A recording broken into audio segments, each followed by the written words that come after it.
Росіяни розвели на фронті зоопарк. В мережі з'явилися кадри верблюда, який розлігся біля бліндажа двогорбого. Ймовірно, окупанти використовують для логістики, припускають в соцмережах. Де саме знято ці кадри, невідомо. Напередодні Сили оборони Півдня опублікували відео російської кавалерії. Окупанти вирушили на штурми верхи на конях. Пояснюють це їхніми колосальними втратами техніки. Про використання ворогом кінноти на Добропільському напрямку повідомляв і командир сил безпілотних систем ЗСУ Роберт Мадяр-Бровді. Ну і росіяни не тільки використовують тварин у штурмах, а ще й відверто з них знущаються.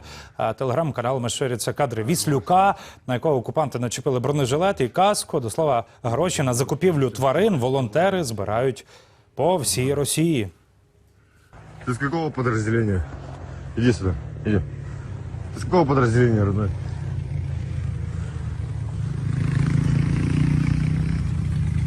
Ты штурмовик?